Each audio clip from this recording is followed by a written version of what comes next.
அன்பு நெஞ்சங்களுக்கு அன்பான வணக்கங்கள். நம்ம சேனல்ல ரெகுலரா நெறைய கமெண்ட்ஸ் சார்ந்த டவுட்ஸ் நெறைய விஷயங்கள நம்ம கவுன்சிலிங் ரிலேட்டடா பார்த்துட்டு வந்துட்டுருக்கோம்.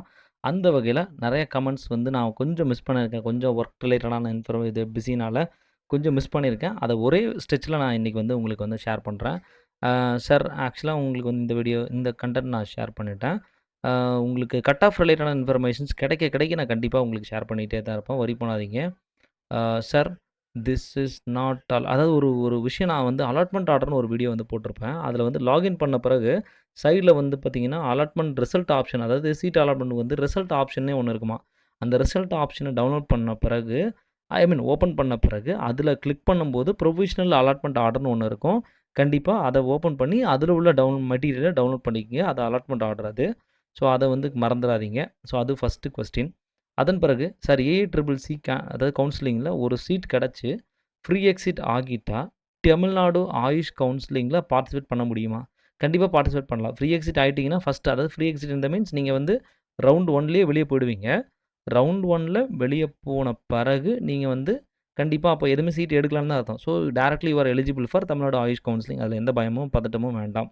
அதன் பிறகு சார் நான் ஆயுஷ் ரெஜிஸ்டர் பண்ணல. ஆல் ஓவர் இந்தியாக்கு ஓகே. மேபி அவர் சொல்றது டிஎன் ஆயுஷ்க்கு ஓகே. ஆயுஷ்க்கு ரெஜிஸ்டர் பண்ணல ஆல் ஓவர் இந்தியாக்கு. இனிமே வரப்போற ரவுண்ட் 2க்கு சாய்ஸ் ஃபில் பண்ணி பார்ட்டிசிபேட் பண்ணிக்கலாமா? முதல்ல நீங்க பண்ண வேண்டியது என்ன அப்டின்னா, ரவுண்ட் 2 ஸ்டார்ட் ஆகுறதுக்கு முன்னாடி சீட் மேட்ரிக்ஸ்ன்னு ஒண்ணு விடுவான். எத்தன சீட்டு ஃபில் மீதம் இருக்கு, எத்தன சீட்டு ஃபில் ஆயிடுச்சு அப்டின்ற இன்ஃபர்மேஷன் தெரிஞ்சுக்கிட்டு, உங்களோட கம்யூனிட்டி கேட்டகரி கோட்டால அந்த நம்பர் ஆஃப் சீட்ஸ் அவைலபிள் இருக்கான்னு பாருங்க. அது பார்த்த பிறகு செகண்ட் ரவுண்டுக்கு பார்ட்டிசிபேட் பண்ணலாமா? வேண்டாமான்றத முடிவு பண்ணிட்டு பண்றது நல்லது. ஏன்னா 20,000 பே பண்றீங்க.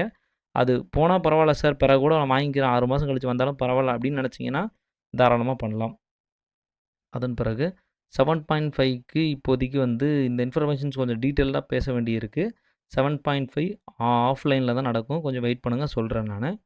அதன் பிறகு sir can you tell about okay. நாகர்கோவிலோட கட் ஆஃப் இன்ஃபர்மேஷன்ஸ் இன்னும் கிடைக்கல. அது ரொம்ப ஸ்ட்ரிக்ட்டா தேடிட்டு இருக்கோம். அது கிடைக்கவே இல்ல. வேற ஏதாவது சேனல்ஸ்லயோ, வேற ஏதாவது இதுலயோ ஒண்ணு பேசியிருந்தாங்க அப்படின்னா, டெஃபினட்டா அது ஆத்தென்டிக்கான்னு செக் பண்ணிட்டு டெஃபினட்டா ஐ வில் ஷேர் யூ. ரைட்டா? Sir this year AYUSH counselling is online R offline அப்படின்றத கேட்டிருக்கிறாங்க. இந்த டைம் வந்து ஆன்லைன் அப்படின்றத கன்ஃபார்ம் பண்ணிட்டாங்க 2025க்கு. அதன் பிறகு sir if I joined NIS first round but resigned what is the fine fees? அதாவது நீங்க ஜாயின் பண்ணி அதாவது ஃபர்ஸ்ட் ரவுண்ட்ல ஜாயின் பண்றீங்க. 2வது ரவுண்ட் இருக்கு இல்லையா? 2வது ரவுண்டோட அனௌன்ஸ்மென்ட்க்கு முன்னாடி நீங்க வந்து ரிலீவ் ஆயிட்டீங்க அப்படின்னா, டெஃபினட்டா எந்த பெனால்ட்டியும் கிடையாது. ஸோ அதன் பிறகு நீங்க பண்றீங்கன்னா தான் அது பெனால்ட்டி வரும்ன்றத சொல்லியிருக்கிறாங்க. ப்ளீஸ் அத வந்து ஃபாலோ பண்ணிக்கங்க. ஓசிக்கு எப்படி சார் அப்ளை பண்றது? அப்படின்னு கேட்டிருக்காங்க. நம்ம கேட்டகரியில இருந்து ஓசிக்கு எப்படி அப்ளை பண்றது? ஸோ இது வந்து நம்ம அப்ளை பண்ண தேவையில்ல. நீங்க கவுன்சிலிங் நடக்கும்ல. தமிழ்நாடுல பார்த்தீங்கன்னா, கவுன்சிலிங் நடக்கும்போது, ஃபர்ஸ்ட்டு ஓசியில இருக்கக்கூடிய நபர்கள கூடுவாங்க. ஓசியில நண்பர்கள் இல்ல அப்படின்றப்போ, பின்னாடி யாரெல்லாம் இருக்கிறாங்களோ அவங்களெல்லாம் ஓசியில எடுக்க சொல்லுவாங்க. ஸோ இப்படி தான் நடக்கும்.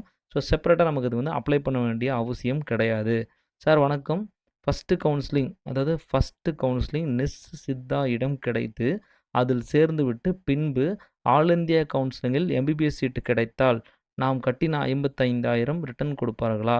ரைட். இவர் என்ன சொல்றாங்கன்னா, அதில சேர்ந்து விட்டு பின்பு அப்படின்றது எத்தனை நாட்களுக்கு பின்பு. ஸோ நம்ம சொல்றது என்னன்னா, செகண்ட் ரவுண்ட் ஃபர்ஸ்ட் ரவுண்ட்ல கிடைச்சிருக்கு. செகண்ட் ரவுண்ட் கவுன்சிலிங்கோட அந்த டேட் அப்படின்றது வர்றதுக்கு முன்னாடி நீங்க வந்து ரிலீவ் ஆனா தான் உங்களுக்கு 55,000ன்றது கிடைக்கும். அப்படி இல்ல அப்படின்னா, கண்டிப்பா வந்து அதுக்கு பேசாம நீங்க உங்களுக்கு எம்பிபிஎஸ் கிடைக்கும்னு நெனச்சாலே, காலேஜ்ல நேஷனல் இன்ஸ்டிடியூட் ஆஃப் சித்தால ரிப்போர்ட் பண்ணாம இருக்கிறதே நல்லது. இன்னொருத்தவங்க யாருக்காவது சீட் கிடைக்கும். ஸோ இத நீங்க தான் டிசைட் பண்ணணும். டிசைட் பண்ணிட்டு போய் ஜாயின் பண்றது நல்லது. அப்புறம் இன்னொன்னு பெனால்டி வந்து சொல்லியிருக்கிறாங்க. பாண்ட் சப்மிட் பண்ணிட்டீங்கன்னா, பெனால்டி வந்து நேஷனல் இன்ஸ்டிடியூட் ஆஃப் சித்தா பொறுத்தவரை 2,50,000 பெனால்டி. அத வந்து ஃபாலோ பண்ணிக்கங்க நல்லது. அதன் பிறகு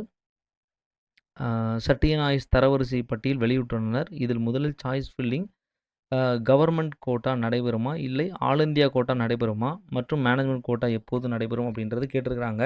இன்னும் இந்த ப்ரொசீஜர் படி எந்த விதமான அஜெண்டாஸும் இதுவரைக்கும் ரிலீஸ் பண்ணல. ஸோ இந்த ப்ரொசீஜர் ஃபர்ஸ்ட்டு எப்படி நடக்கப் போகுது? எல்லாமே ஒரு மியூச்சுவலா நடக்குமா? அப்படின்றது தெளிவுபடுத்தவே இல்ல.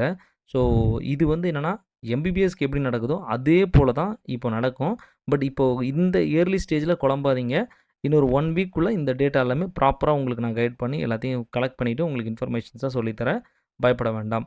சாய்ஸ் ஃபில்லிங் பண்ணிட்டேன் சார். ஆனால் லாக் ஆகலைன்னு நீங்கள் 2 நாளாக போட்டிருக்கீங்க. நிறைய வீடியோஸில் இந்த மாதிரி கமெண்ட் பண்ணியிருக்கீங்க. பட் இப்போ சாய்ஸ் லாக்கிங் பண்ணுறதுக்கான ஆப்ஷனே இல்லையே. நீங்கள் ஏன்னா ரெஜிஸ்ட்ரேஷனே ஓப்பன் ஆகலை. தேவையில்லாமல் இந்த மாதிரி கன்ஃபியூஸ் ஆகாதீங்க. ஏஐசிசி செகண்ட் ரவுண்டுக்கான டேட் இன்னும் அனௌன்ஸ் பண்ணலை. ரைட். அதன் டேட் அனௌன்ஸ் பண்ணியாச்சு. இன்னும் அந்த செஷன் இன்னும் ஓப்பன் ஆகலை. Sir whether we can get seat in NIS through TN counselling. கண்டிப்பாக நிஸ்ஸா டெஃபினட்டாக முடியவே முடியாது. நிஸ்ன்றது நீங்கள் வந்து கம்ப்ளீட்லி 100% சீட்ஸ் த்ரூ ஏஐசிசி தான். டிஎன் ஆயுஷ் கவுன்சிலிங்க்கும் நேஷனல் இன்ஸ்டியூட் ஆஃப் சித்தாவுக்கும் என்ஐஎஸ்க்கும் சம்மந்தமே இல்லை. Sir what is the format for conduct certificate used? Okay, conduct certificate for இது வந்து நான் உங்களுக்கு வந்து எடுத்து தரேன், கவலைப்படாதீங்க. இது கான்டாக்ட் சர்டிஃபிகேட் வந்து என்னென்னா ஜஸ்ட்டு இவர் இவ்வளோ வருஷமாக எனக்கு தெரியும் அப்படின்ற மாதிரி சொல்லிவிட்டு இவரோட கேரக்டர்ஸ் எல்லாமே குட் அப்படின்ற மாதிரி அதில் வந்து கொடுப்பாங்க.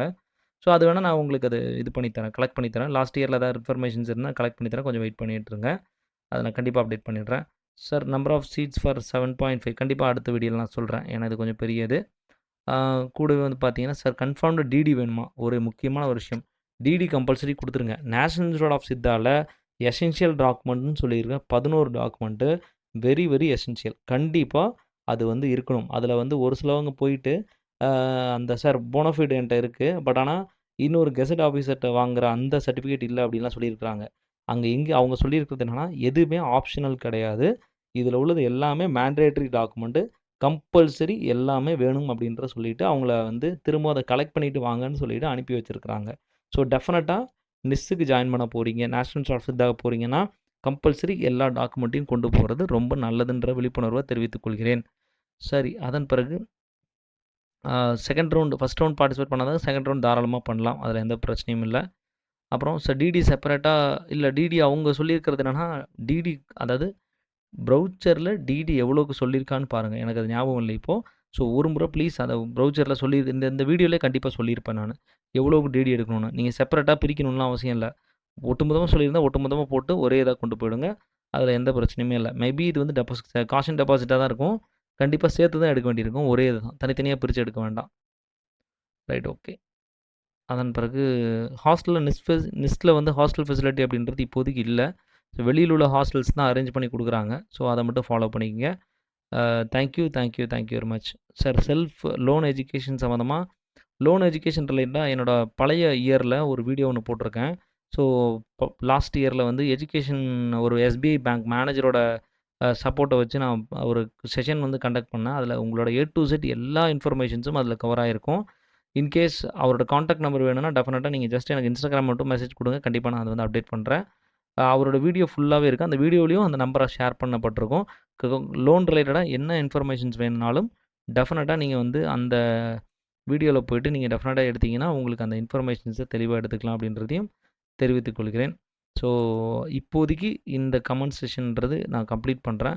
வேறு ஏதாவது டவுட்ஸ் இருக்குது அப்படின்னா டெஃபினட்டாக நீங்கள் வந்து அப்டேட் பண்ணுங்கள். கண்டிப்பாக அடுத்தடுத்த வீடியோவில் சந்திப்போம்.